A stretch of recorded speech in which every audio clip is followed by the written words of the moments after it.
I have an obsession with inspiration and excitement, and it all comes down to color.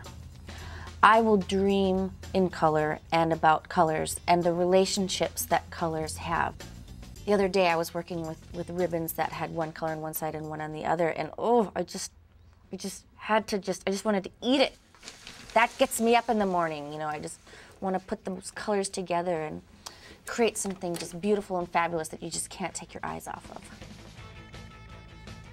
So my label is called House of Pretty Parlor, and it sort of resembles what girls think of in their head when they think of pretty.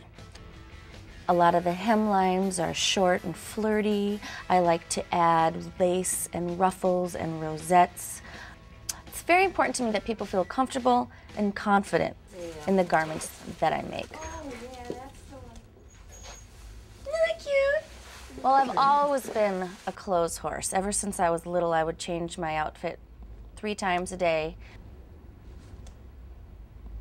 I've always loved matching things. I've always loved style. It was always my way of saying who I am.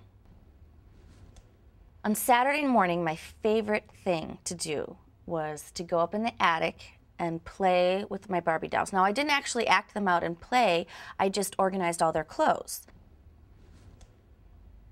The feeling that I got when I woke up in the morning, knowing that I got to go and play with all those clothes was just, ugh. My mother made all our clothes for my brother and I when we were growing up, when we were toddlers.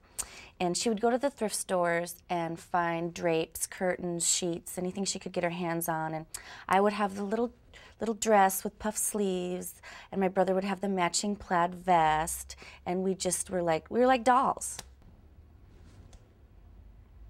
I used to have nightmares that there is just too much stuff in the world, and where does garbage go, and what happens to the stuff in the stores if nobody buys them, and then when people do buy them and they're tired of it, where does it go? It's always been really important to me to work with what's out there that's secondhand, used, found, whether I find it in a thrift store or the top of a garbage bin. It's really important to be sustainable like that to get all my materials. I never get rid of anything. So my favorite place to go is the Value Village that's off Holman Road on 15 in just north of Ballard. It's in the Crown Hill area. It's clean, it's well organized, and has a friendly staff, and I always know that I'm going to find something great there. As soon as I get there, I like to go to my favorite section, which is the slips and the dresses. One of the things that I'm really looking for and that stand out to me are the fabrics.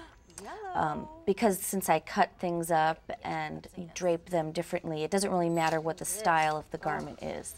Love the roses, really cute. Great fabric. They just don't make fabric like that anymore. And of course, I'm naturally drawn to the vibrant colors and patterns and textures of the 1960s and the 1970s, ones that resemble Peter Max. And this, hello, how do you say Poochie? Very, very good. Love it. Love it. Coming home with me. People do not need to have money and be rich to be fashionable. It's about having a good eye. Hot. So it's really important to hold up a piece and say, does this color look good on me? Does this style suit me? But I will say this, if you have a good haircut, you can rock anything. Okay, and where's the bathroom? Hi. Got some good deals. Good. I graduated with a design degree just over 10 years ago.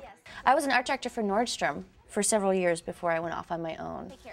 So I have put my time in with the man in the corporate world, which I think is important to do, you know, just like with sewing. If you're going to go off and do deconstructed work, you have to know how to do the constructive work first.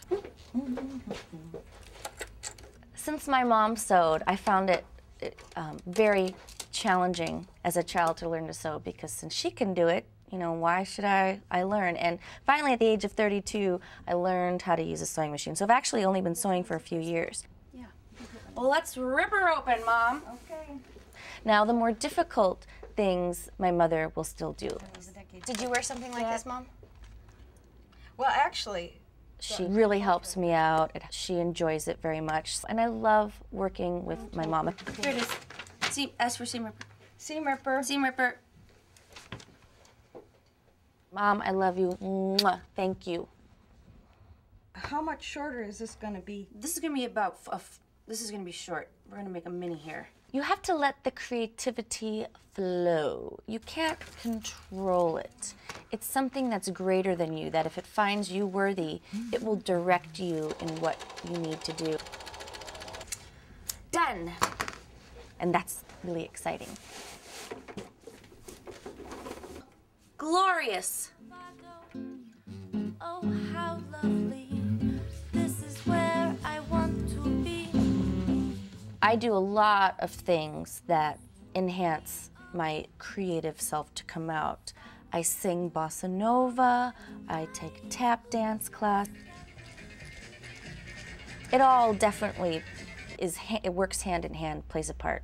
It's all one big piece of bubble gum that I just chew up and blow a big bubble, whether it's fashion or music or dance or, you know, politics, what have you.